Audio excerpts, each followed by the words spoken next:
May the word that I speak and the word that you receive be in accordance with the will and purposes of God, our strength and our Redeemer. Amen. I remember from my childhood how taking a photo used to be an event in our family. My father had rather a nice camera, but he wasn't really an enthusiast for photography.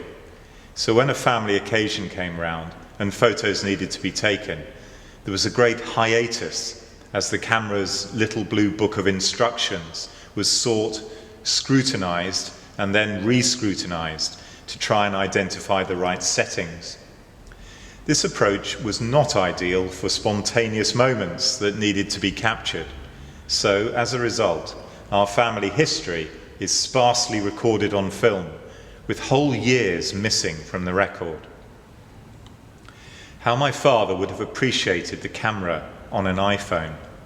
No book of instructions required, just point and click. Better still, crystal clear images. And because most of us carry our phones with us wherever we go, there is no excuse for missing out on any special moment or occasion. Every year, Jenny goes through our photos and compiles a family yearbook, a digital photo album which records our most special times. And because of the quality of the photos, the magic of those moments and experiences is recreated.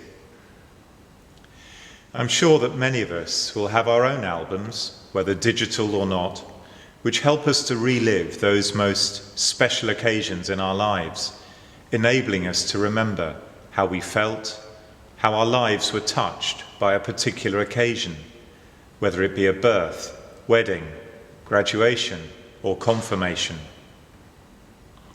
Today, the Church celebrates the Feast of the Epiphany. It's good to remind ourselves of what we understand by an epiphany. It's an occasion when God reveals himself to us in a particular way, when he touches our life through the power of a particular experience.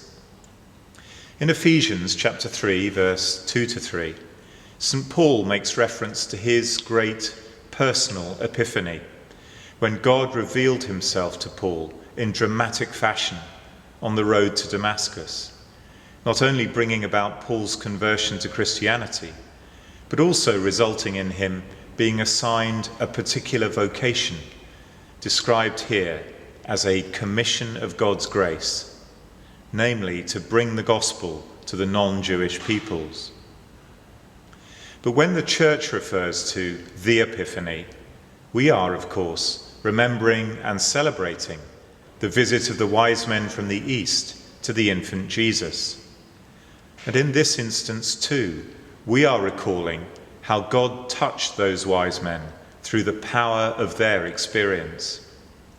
They wouldn't have been able to capture a photographic image of the Holy Family, but we can be sure that they carried with them a mental image of that scene for the rest of their lives, and we can imagine what a source of inspiration that would have been.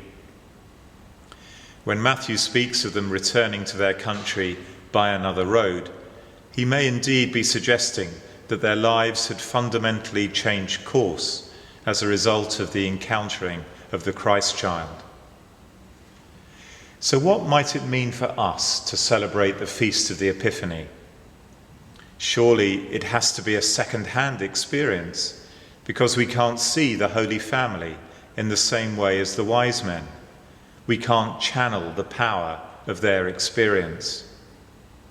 Perhaps not.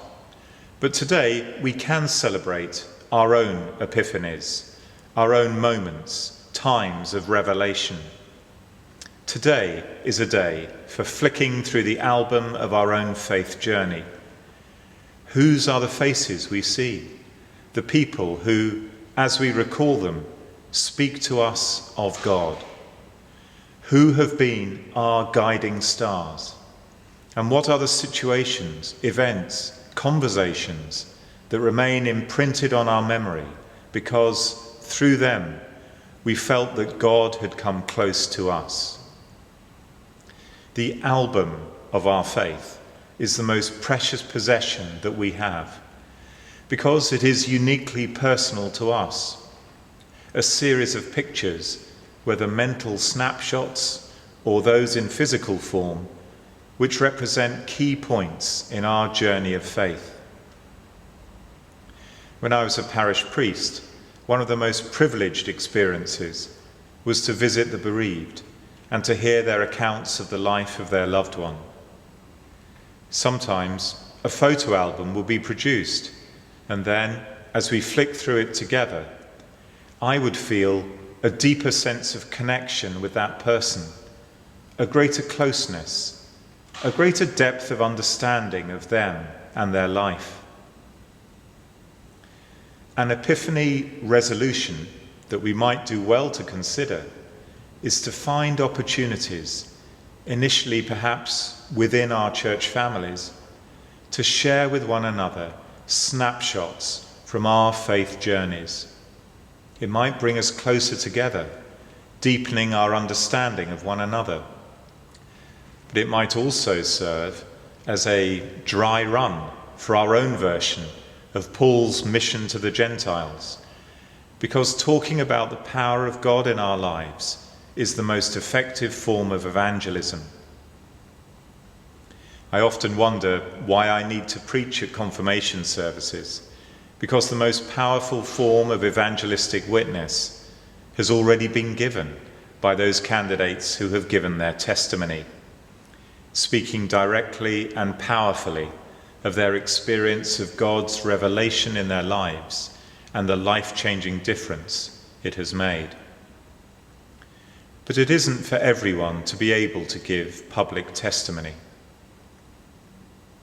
Last year, we gave a pocket version of our yearbook to my mother for Christmas, for her own enjoyment, but also because we knew that she would want to share it with her friends. Not for nothing, our small photo albums called Granny's Boasting Books. The challenge for us all is to find ways of boasting, to use a word favoured by St. Paul, of our faith, to those who have not yet experienced God's revelation in their lives. The challenge of finding a simple way of incorporating evangelism into our discipleship is not one that we can duck. For while St. Paul may have had a very particular evangelistic commission from God, all baptized Christians are called to be faith super spreaders, finding ways to talk as naturally about our faith as my mother might do about her family. We do not know how the wise men bore witness to their epiphany, though we certainly know how St. Paul bore witness to his. The question for us is, how do we bear witness to ours? Amen.